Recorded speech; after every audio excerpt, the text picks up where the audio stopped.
ఆంధ్రప్రదేశ్ లో ఉన్న అన్ని శాఖలు గాడి తప్పాయి. మరలా ట్రైన్ పట్టాల మీదకు ఎక్కించుటకు గాడి తప్పిన శాఖ అని కొంచెం వ్యవధి పడుతుంది. ఆంధ్రప్రదేశ్లో ఉన్న అన్ని శాఖలు గాడి తప్పాయి.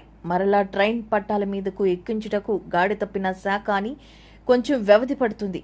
కేంద్ర మరియు రాష్ట్ర మంత్రివర్యులు కింజారపు స్థానిక శ్రీకాకుళం జిల్లా పరిషత్ కార్యాలయంలో జిల్లాలో పనిచేస్తున్న ఆఫీసర్స్ అందరి అవగాహన సదస్సు ఏర్పాటు చేసుకున్నారు.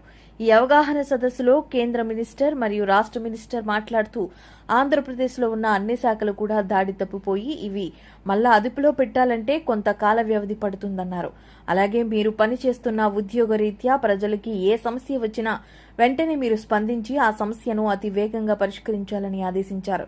గత 5 సంవత్సరాలు కూడా అన్ని వ్యవస్థల్లో కూడా అస్తవ్యస్తంగా పనిచేశాయి.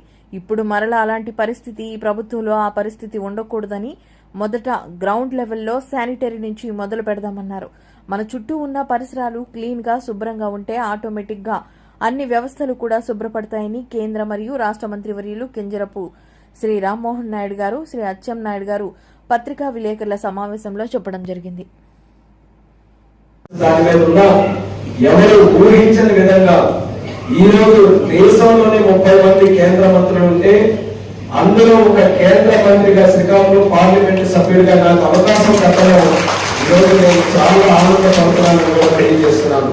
మరి అటువంటి కేంద్ర మంత్రిగా అయ్యేటటువంటి అవకాశాన్ని నా ఆనందాన్ని మన అధికారులతో శ్రీకాకుళం జిల్లా ప్రజలతో మీ అందరితో కూడా పంచుకుంటున్నాను. నేను కేంద్ర మంత్రి అయ్యానంటే నా ఒక్కరిదే పదవి కాదు, శ్రీకాకుళం జిల్లాలో ఉన్నటువంటి ప్రతి ఒక్క ప్రజానికానికి ఆ పదవి అనేది మరొకసారి నేను తెలియజేసుకుంటున్నాను. ఎప్పుడో కానీ ఇలాంటి అవకాశం రాదు. అటువంటిది ఈ రోజు ఎందుకంటే గతంలో కేంద్ర పరంగా కొంత నిరాశ ఉండేది, ముఖ్యంగా మన తెలుగు వాళ్ళకి, ఆంధ్ర వాళ్ళకి. అటువంటి నిరాశని తొలగించే విధంగా ఈ రోజు కేవలం కేంద్ర మంత్రి రావడం కాదు, మన ముఖ్యమంత్రి వర్యులు నారా చంద్రబాబు నాయుడు గారు ఆయన ఏం చేయబోతున్నారో, ఆయన ఎలా ఆలోచిస్తున్నారు అన్నది 140 కోట్ల మంది భారతీయులందరూ కూడా చూసే స్థాయిలో ఈ తెలుగు ప్రజలు మ్యాండేట్ ఇచ్చారంటే ఎంత తెలుగు వాళ్ళకి ఎంత గర్వపడాలో ఒక్కసారి మీరందరూ కూడా గమనించమని తెలియజేస్తున్నాను. గతంలో ఎప్పుడో ఉండేది ఢిల్లీ స్థాయిలో తెలుగు వాడికి ఒక గర్వకారణం అని, ఆ స్థాయి మళ్ళీ ఈ రోజు మనకు దక్కింది. తెలుగు వాళ్ళ మీద దృష్టి పెట్టారు కేంద్ర ప్రభుత్వం, భారతదేశం రాష్ట్ర ప్రభుత్వాలు అందరూ కూడా చూస్తున్నారు. ఎందుకు ఈ మాట చెప్తున్నానంటే ఒక సువర్ణమైన అవకాశం మన ఆంధ్రప్రదేశ్ రాష్ట్రానికి, అందులో మన శ్రీకాకుళం జిల్లాకి ఈ రోజు దక్కింది.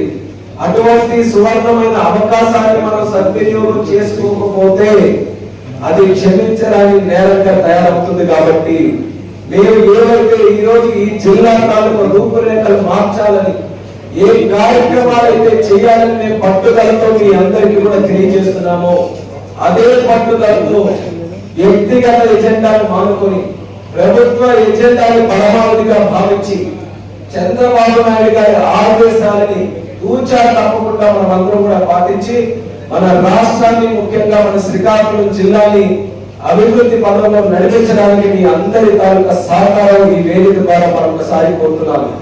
ఒక కేంద్ర మంత్రి ఉన్నారని, రాష్ట్ర మంత్రి ఉన్నారని, ఎమ్మెల్యేలు ఉన్నారు, ప్రజాప్రతినిధులు ఉన్నారు అంటే పనులు అవ్వవు.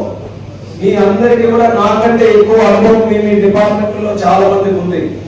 ఏ కార్యక్రమం అయినా సరే ఒక సామాన్య